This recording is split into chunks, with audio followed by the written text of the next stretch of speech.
H in the years since, including candid shots on vacation with his wife and kids, have shown a visibly different man than the one fans watched. Absolutely just pissing me off about like people that just take pictures of other like celebrities or other people in general when they're minding their own business. What's up, it's Ahmadjay back here with another video. Today we're going to be reacting to a video by Wrestle Mafia. The video is going to be on WWE legends who totally lost their physique after retirement. I mean, well, this is a given because they don't have to work hard to keep up their physique anymore because, I don't know, if you're in the movie industry and you're trying to keep that physique up, then you might have to, but you're going to be slimming down like The Rock did back in the early days. Honestly, and then like, you know, you're either retired or you're just not doing nothing no more, bro, and you don't want to put in that much effort. I think it happened to Scott Steiner, happened to Batista. We seen that in 2014 when he slimmed down considerably, and then I think he slimmed down even more in like recent times because like he's just chilling now. I mean, I would be chilling too because like and enjoying my career, bro. Yeah, so I can sort of get like why you know, he's just chilling now. And yeah, like I said, obviously a lot of wrestlers are going to be losing their physique because they're retired or just don't want to keep that physique now. It's kind of hard keeping that physique, especially during wrestling. But let's just get into the video. If you like the reaction videos to wrestling, don't forget to leave a like and subscribe, and I'll be releasing these every day or every other day. Let's get it. Scott Steiner was one of the most jacked humans on the planet during his prime. But what does he look like today? Stars like Batista and Triple H made entire careers out of their insane physiques. But what happened once they got off the sauce? In this video, we'll answer all that and a lot more as we look at the WWE legends who completely lost their physique, starting with none other than the Animal. Batista walked into the WWE during the early 2000s looking like he'd been carved out of granite. At his peak, he was pushing close to 290 pounds of pure muscle, and he wasn't just big for the sake of being big. He moved like an actual powerhouse. Every clothesline felt like a car crash. Every spear felt devastating. Jesus. He held the World Heavyweight Championship multiple times, and for years, he was the literal template of— Bro, at this time, like, being scared of Batista was a given if you were a smaller like wrestler, but like nigga, this nigga was a destroyer, and taking the Batista bomb looked scary as fuck, bro. But yeah, at the time, this nigga's physique was a monster. The spears, like, he actually gave off, you know, spearing somebody, it actually looked like it hurt.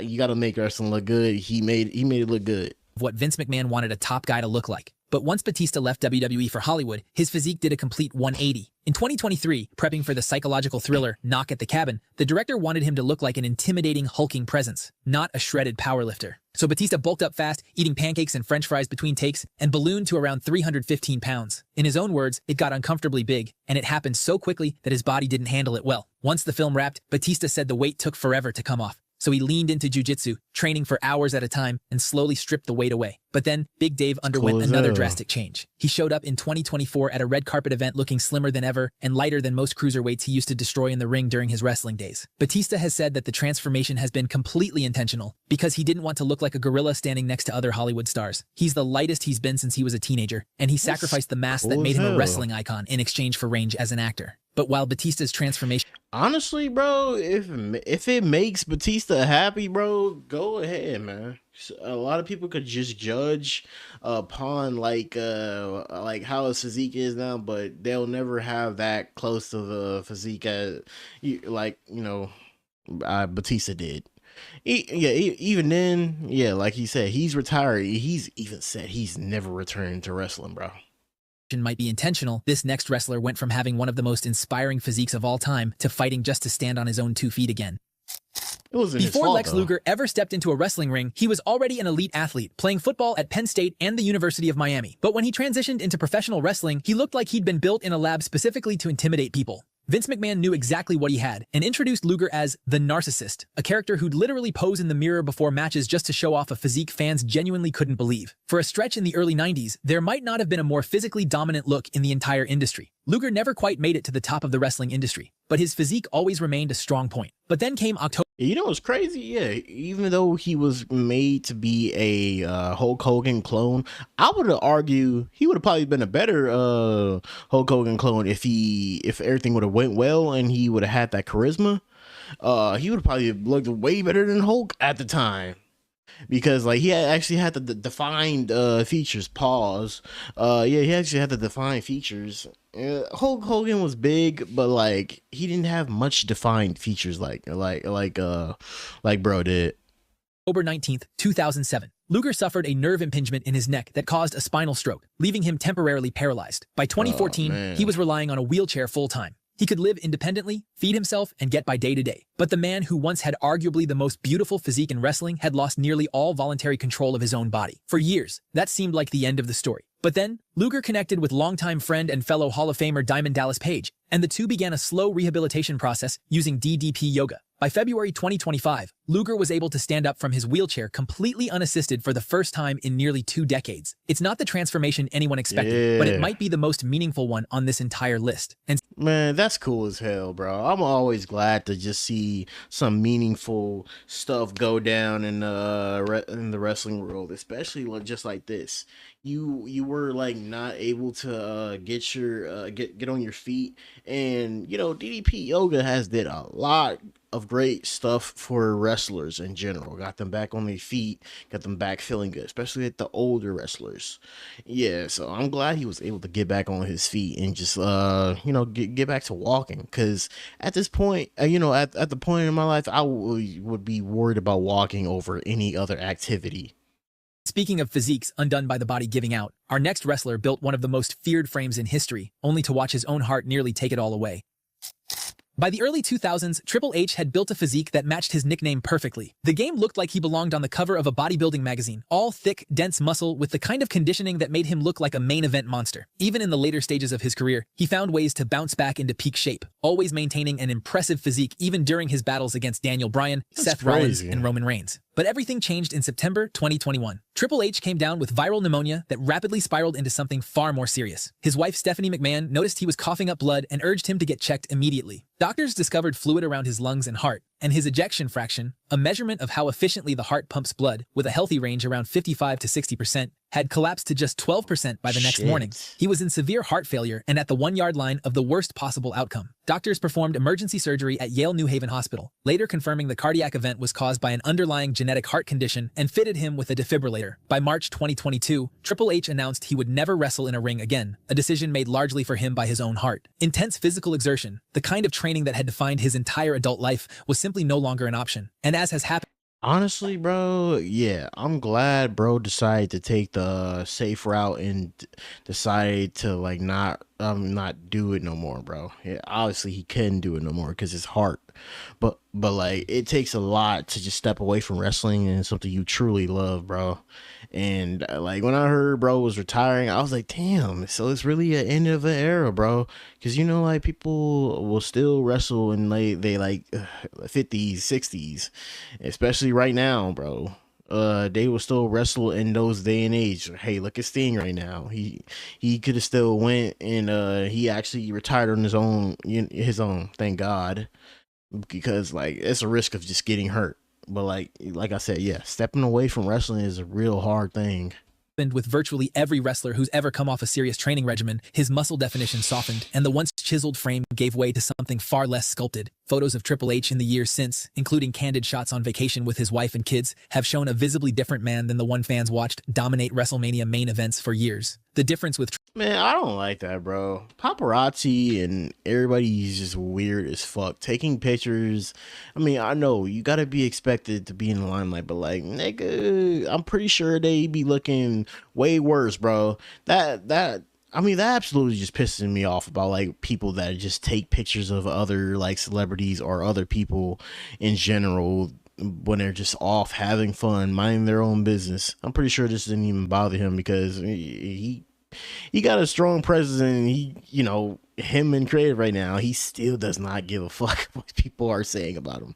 Triple H's story is that he didn't need his physique anymore because his job title changed entirely. But while Triple H lost his physique to a medical emergency completely outside his control, our next legend's transformation became one of the most debated things in the history of pop culture. For most of his wrestling career, The Rock had a lean, athletic build. He was muscular, but nothing close to the size people associate with him today. That changed years later, deep into his Hollywood run, when his physique ballooned into something almost unrecognizable. Thick arms, a massive chest, a level of vascularity that looked like a competitive bodybuilder. That shift has fueled years of speculation. Fitness analysts like Derek from More Plates, More Dates have broken down his physique in detail. Even Joe Rogan has said flatly, there's no chance he's doing it clean at his age, pointing out that natural testosterone decline after 40 makes that level of size and conditioning almost impossible to maintain without roids. The Rock has always attributed it to nothing but hard work in his personal gym, but the skepticism around him has never really gone away. Then, in 2025, something shifted again. Fans were stunned when he showed up at the Venice Film Festival looking dramatically slimmer than the version they'd grown used to seeing for years. He explained the change as intentional weight loss for an upcoming film role, saying he wanted to finally be taken seriously as a dramatic actor after years of being typecast in the same action roles.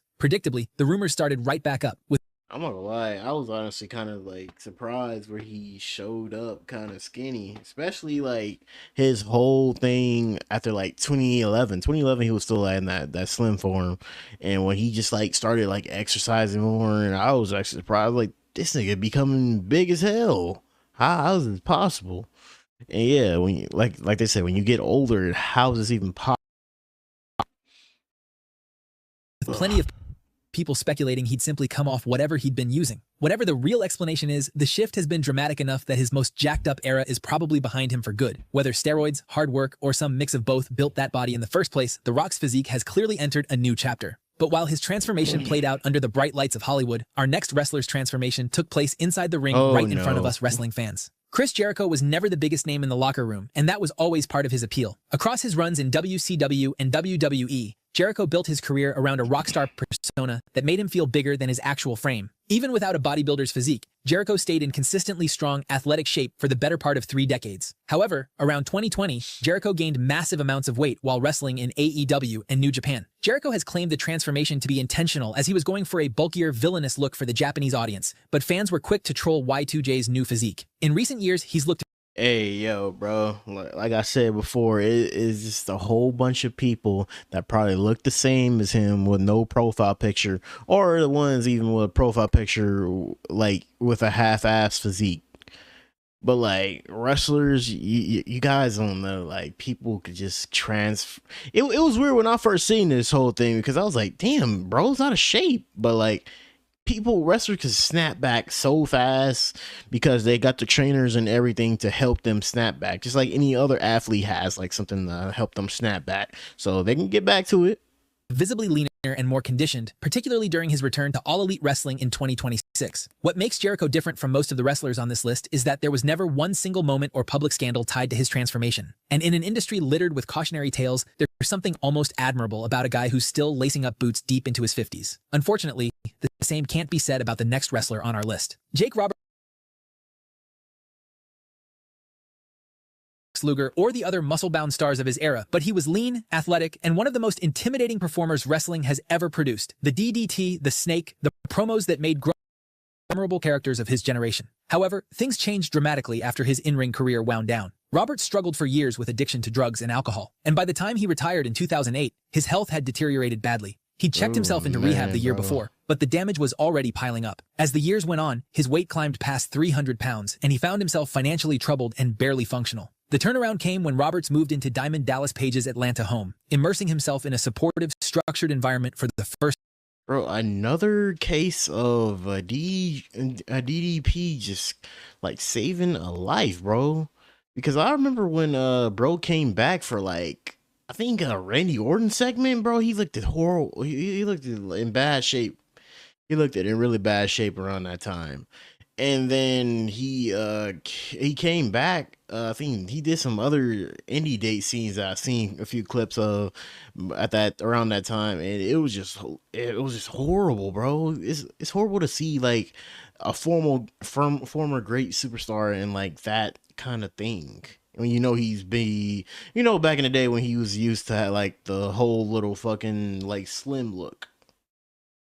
Time in years. Using DDP yoga, Roberts lost around 70 pounds and rebuilt both his health and his self-respect. He's described the experience as life-saving, and that turnaround led to a WWE Hall of Fame induction in 2014 and a level of stability in his later years that once seemed completely out of reach. Roberts never got his old physique back, and he was never trying to. What he got back was his life. However, Not every wrestler on this list who lost their body managed to find their way back. Our next name became one of the most tragic examples of exactly how badly things can go. Few physiques in wrestling history were as iconic or as scrutinized as Hulk Hogan's. The 24-inch pythons and the larger-than-life presence that made him the single biggest star wrestling had ever produced, Hogan's body wasn't just part of his character, it basically was his entire character. For years in the 80s, thousands of fans filled wrestling arenas to watch Hogan flex. The turning point came during Vince McMahon's 1994 steroid trial, when Hogan admitted under oath that he had used steroids for years. It was one of the most consequential moments of the entire steroid scandal that rocked WWE in the early 90s. And it forced Hogan, along with plenty of others, to publicly reckon with how much of his look had been chemically assisted. Almost immediately after that admission, fans noticed a visible change. By the mid-90s during his WCW run, Hogan looked dramatically smaller than he Jesus Christ, it takes a lot to man, I'm not freeze framing on this shit. Had during his peak WWF run. He was still in solid. Bro, okay, yeah, it takes a lot to admit that whole little thing, bro.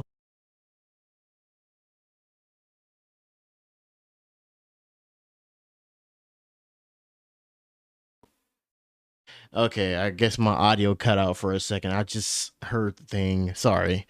Yeah. Yeah, it takes a lot to just admit that whole thing, because like a lot of people will literally just lie, especially under oath.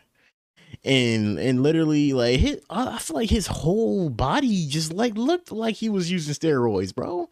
A lot of wrestlers were using steroids. This is why a lot of like wrestlers like nowadays from those days are having a lot of complications with their body. Shape for a man his age, but the larger-than-life cartoonish size that had defined him through the 80s was gone for good. As the decades went on, Hogan's physique continued to shrink further. But while Hogan's transformation happened in front of millions, this next wrestler's body gave up before he could even reach the main event status. Before ever signing with the WWE, Chris Hero had built a reputation as one of the most technically gifted wrestlers on the independent scene, working for promotions like Ring of Honor and Combat Zone Wrestling. When he first arrived in NXT in 2012 under the name Cassius Ohno, he was lean and sharp, carrying the look of a dangerous striking technician built for combat. He was released by WWE in 2013, and when he returned to NXT in January 2017, the conversation wasn't about his in-ring work. It was almost entirely about how much heavier he looked compared to his first run. Despite that, Hero continued performing at a high level between both runs, and plenty of critics have pointed out that his skill in the ring never diminished, even as his conditioning became a talking point. While the See, honestly, that's really rare, because a lot of people always like the, kind of talk about everybody's weight, especially in the WWE ring, when your posture and everything is kind of seen a lot. But like, when it takes over the wrestling you're doing, then that's when the talk's starting to come in. heavy look might work for some wrestlers like Kevin Owens and Bray Wyatt, it simply didn't suit Hero the same way, and his back injuries made it harder for him to meet WWE's aesthetic standards. But while Chris Hero was never a physique guy, our next wrestler represents the exact opposite extreme. A physique so freakish in its prime that fans still argue about whether it was even humanly possible. In the early 90s, Scott Steiner and his brother Rick were already an imposing tag team tearing through WCW's division. But it was when Scott went solo and transformed into Big Papa Pump that things got totally absurd. His arms alone became a talking point across the entire industry. WCW legend Arn Anderson has said Steiner could have qualified for a Mr. Olympia bodybuilding contest based purely on how he looked at his peak. According to Steiner himself, that's crazy. That's fucking... Bro, that's actually crazy, bro. He could have went into bodybuilding like right after WWE didn't work, but like, bro liked wrestling a lot. He came up in wrestling, so I can understand why he just went the route of just going back to, the whole TNA right after this. But like, it would have been crazy if he went into bodybuilding. Transformation wasn't really about adding a dramatic amount of size. In an interview on the Chris Van Vliet podcast, he explained that he didn't get a whole lot bigger. He just got extremely lean and ripped, and the extreme muscle definition created an illusion that made him look even bigger than he actually was. Whatever the real explanation, the Big Papa Pump look became one of the most talked about physiques of the entire Monday Night Wars era. Steiner retired from full-time wrestling years ago and was inducted into the WWE Hall of Fame in 2022 alongside his brother Rick. Today, he looks considerably leaner and smaller than the freakish version fans obsessed over in the late 90s. Given how extreme his look was at its peak and how much... Honestly, a whole bunch of this is like due to, like I said, people retiring, people that don't want to keep up that whole facade of just like wrestling and keeping that big ass size. keeping that big ass size is really annoying. I used to always have aspirations of just like becoming bigger or whatever. I've gained muscle, but like I just want to stay my size right now. I just want to put down the belly fat, and that's pretty much it. I want to become more, you know, more defined in my muscles, but I don't want to, you know, become bigger. And that's when clothes start to change. That's where a lot start to change. But this list was pretty great by Wrestle Mafia, and yeah, like also a bunch of stuff on this list. Yeah, Hulk Hogan, like I said, Hulk Hogan took steroids around that time. It's like crazy thing to admit to around that time, especially, you know, with the illusion that everybody literally saw him as a peak physical human at that time because he was so fucking over. And yeah, like the Dave Batista thing, I get why he went down small after that movie role. Kind of takes a toll on your psyche after you get that big, or, you know, your body never been through that. But don't forget to leave a like and subscribe, and go take a look at WrestleMafia's original, Wrestle Mafia's original video in the description. And we are on the road to 900. Catch you guys in the next video. He was the best guy around. What about the people he murdered? What murder?